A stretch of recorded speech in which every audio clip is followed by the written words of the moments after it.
natin with music.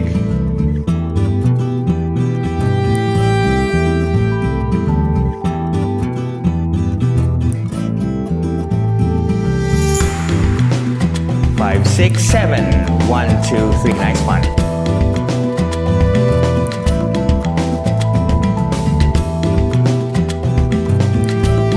One, two, three. Open up para makadaan siya. 5, 6, 7. Then you close again.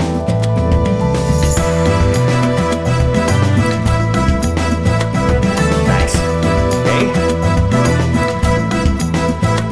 5, 6, 7. Now she turns. 2, 3.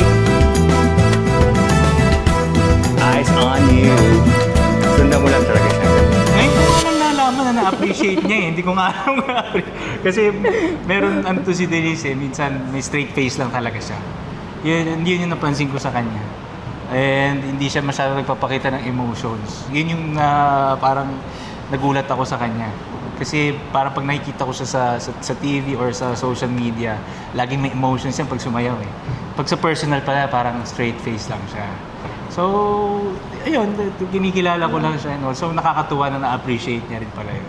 Ngayon ko lang na-realize. Kasi tahimik lang eh. Hindi ko alam, parang nandun kami sa ano eh. Ginagawa lang namin. Flow state ba tawag doon? Enjoy naman. Hindi na nararamdaman yung step, wala na siyang stress. Kinakabahan pero enjoy lang talaga siya. Tsaka parang mas gumaan na. Mas gumaan siya. Lalo na yung sa ikot na. Na-feel ko rin eh. Tsaka nung nakita ko na yung tumama doon sa bang. Bang talaga. Yes. Oo, tumama. Swak. No? Doon naman tayo sa back bend. Yung ganito. Now, we want it to look like as slow as possible na ganyan. Yan. Na kailangan yung buong likod ni Denise nandito sa quads mo. Mas mababa. Mas mababa, mas better. Pag angat, boom, and then go for it, boom, and then higa.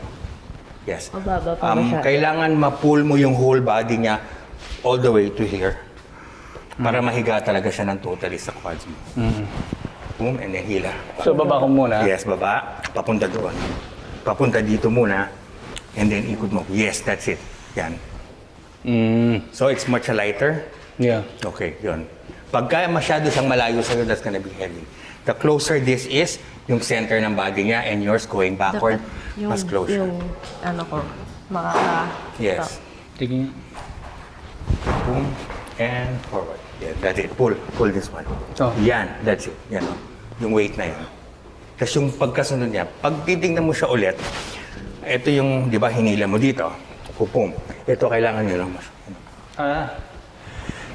Dito start. Yes, dito ang start. Para siyang wiper na pag ano. Yeah? The wheels on the bus. The wipers on the bus. Go round and round. Go swish, swish, swish.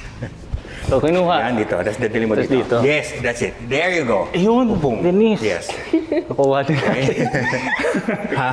Oo. Okay, isa pa. Last one. Oo. Much Nice better. one. So from here, boom. Tapos ito, pati ito iikot to ha. Paul, iikot itong right. Oh. Kasama yung hip mo. On the... Okay. And do. Boom. And boom. Yes. At sundan mo pa siya, huwag maangat agad. Kailangan mabuo to. And isa pa. Last one.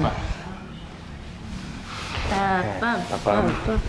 Boom. Then boom. Ikot. Boom. All the way. Yes. Ayun. Yes. Okay? And then don't get your eyes off of her para pag gina mo, tititigan mo siya all the way. Ha? Kaya naman na yan pag game day na o isa last one. Tapos dun tayo sa floor swing. Last one. Last one. Let's go. And then go. 5, 6, 7. So, dito ang galing. Boom. Tapos hinila, closer. 1, 2, Tala, tan, and boom. And then eyes on her. Yes. Boom. Okay, yan. That's it. Good. Actually, nakaka-enjoy naman siya kapag tama yung technique. Pero syempre, di namin may iwasan na medyo, sabi kasi ni Coach, ang pagbuhat dito. So, medyo ako nag-grip ko siya. So I think yun lang yung mga adjustments na kailangan ko. Kasi nga, nasanay kapag nagbubuhat tayo sa gym, ito eh. So dapat sabi ni Coach, pag ganun, pag ganyan. Tsaka trust talaga sa Yeah, partner. oo, yung trust. Tapos kailangan sumunod talaga sa magli-lead kasi doon lang siya magfo-flow kapag sumusunod ka dun sa magli-lead. And Totoo, no? Akala natin kasi sa salsa babae. So sabi ni Coach, hindi lalaki daw talaga yung nagli-lead. Poste lang kami. Then, Kumbaga- nagpapaganda. Kami yung nagpapaganda. Yeah. So, ayun. Pero enjoy siya. Ano.